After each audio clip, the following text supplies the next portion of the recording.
everyone. This is Miss Addie from the National Museum of Women in the Arts. I'm coming to you from my home. I hope you are doing well. And I wanted to share with you a story called Frida, and it's about the famous Mexican artist Frida Kahlo. I hope you enjoy. Bye.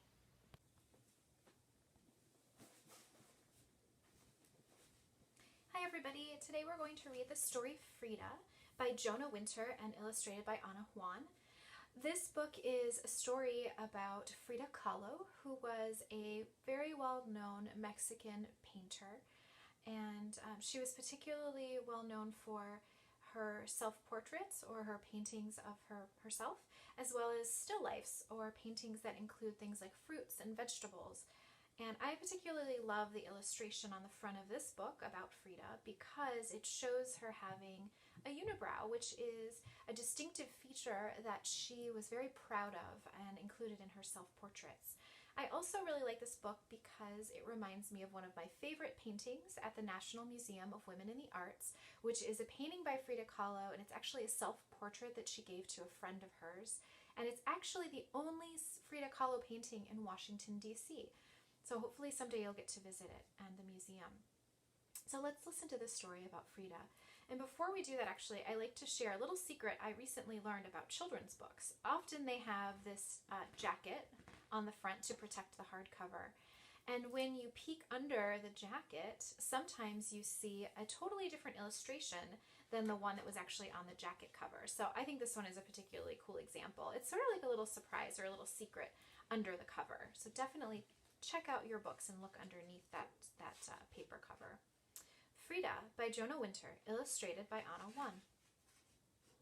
And as we turn to the first page, we'll see something that a lot of books have. These are called acknowledgments. They're sort of like messages that the author and sometimes illustrator have left for people that they care about. In this case, the author has left a note for his mother, and the illustrator has left a message that says, "To the little artist who is in your heart." I like those acknowledgments.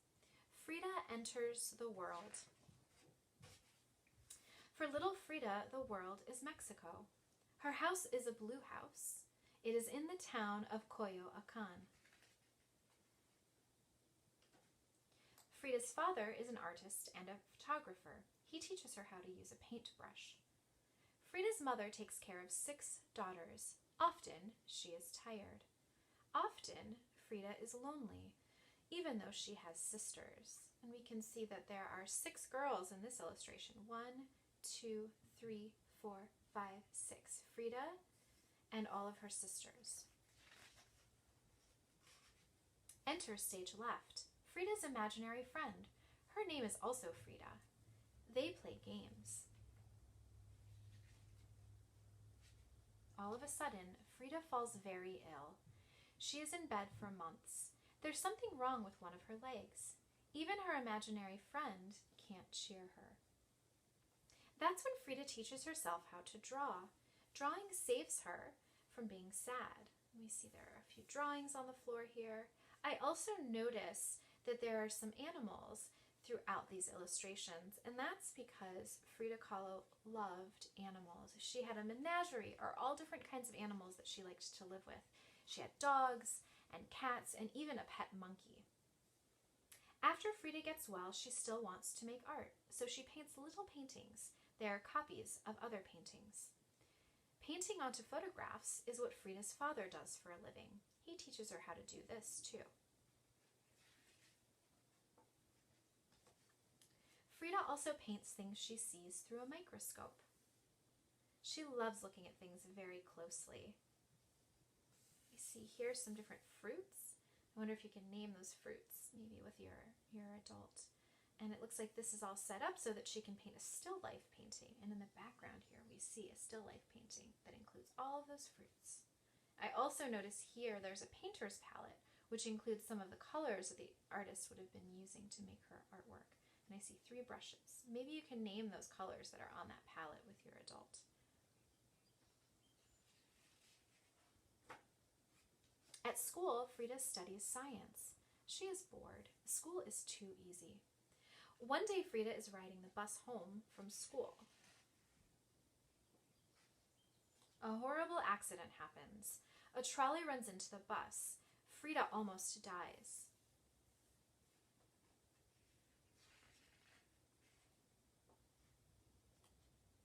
In the hospital, it is painting that saves her once again.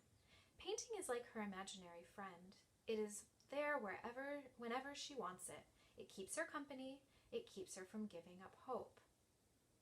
I noticed that Frida is here, and she's actually in a few different places on this particular illustration. It looks like she's dancing on clouds. I also noticed that on her hospital bed, we see that palette again and two paintbrushes. I also notice a painter's easel that holds the canvas on which she's painting. After the accident, life will never be the same for Frida. She will walk with a cane when she's able to walk. Her body will hurt, always. It looks like the moon is really sad that Frida is in pain, and she's enveloped or sort of surrounded by all of these thorny branches, which might symbolize that she's in pain or she's unable to move. But Frida doesn't cry or complain. Instead of crying, she paints pictures of herself crying. When she can't leave her bed, she paints in bed. When her whole torso is put in a cast, she paints on the cast. I noticed that all of her friends here, they all look like they're crying. And I wonder if you've ever had a cast on because of a broken bone, if you drew on it or had other people draw on it or painted on it like Frida did. Nothing can stop Frida from painting. Because she's so often alone, unable to leave her house, she has to use her imagination. She paints what she sees in her heart, on top of what she sees with her eyes. It's almost like painting on photographs. I notice all of the animals that she's surrounded by in this particular illustration. I see a little tiny dog, and a monkey, and even a deer. She paints little magical scenes with words at the bottom. All over Mexico, people can paint these kinds of scenes. Sometimes they are scenes of accidents with angels coming to the rescue. They are like prayers for people who are sick. They are called ex votos. Frida paints ex votos of herself when she is sick or in pain. Frida imitates no one in her style. Her paintings are like nothing else. In museums, people still look at them and weep and sigh and smile. She turns her pain into something beautiful. It is like a miracle. Viva Frida! Long live Frida! On this page, we see a little bit more information actually about the artist. The author has actually left us a note, and I'll read that to you now. Frida Kahlo was born on July 6th, 1907 in Coyoacan, Mexico, to Guillermo Kahlo and Matilda Calderon de Kahlo. At the age of 7, she was stricken with polio, confined to bed for 9 months, and left with a shrunken right leg and a limp. At the age of 18, she was in a horrible bus accident that is too nightmarish to describe here. It's a miracle that she survived and that she was able to produce any art, considering the constant pain she was in throughout the rest of her life. That her paintings are among the most beautiful and original art ever created is a monument to Kahlo's indomitable spirit and willpower. That her paintings continue to be exhibited in museums all over the world and are reproduced in books, on posters, and even in advertisements is proof of her lasting popularity. Kahlo's popularity, which has been increasing steadily over the years since her death on July 13th, 1954, began to grow when she married the world-renowned Mexican muralist Diego Rivera in 1929. Their personalities were both so colorful and their love for each other so intense that their marriage remains one of the most famous of the 20th century. But it wasn't merely Kahlo's association with the celebrated Rivera that sparked an ongoing public fascination with her.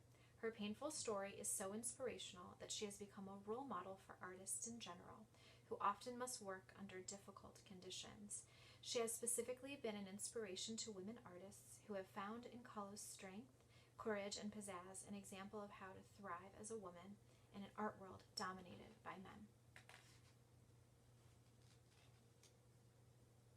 This is a note from the illustrator of the book, Ana Juan. World-renowned painter Frida Kahlo made an important contribution to Mexican art and culture. In turn, Mexican art and culture played an important part in Frida's development as an artist. For this reason, I have portrayed traditional characters in Mexican folk art, funny skeletons, little devils, sweet jaguars, and others, as constant companions throughout her life. These are images she would have seen in her childhood home, in the markets of her town, and in books. Photographs of the home she shared with Diego Rivera show these characters proudly displayed in the folk art that decorated their rooms. And as these characters inspired Frida Kahlo, so has Frida Kahlo inspired me, and I hope she will inspire you. Thank you.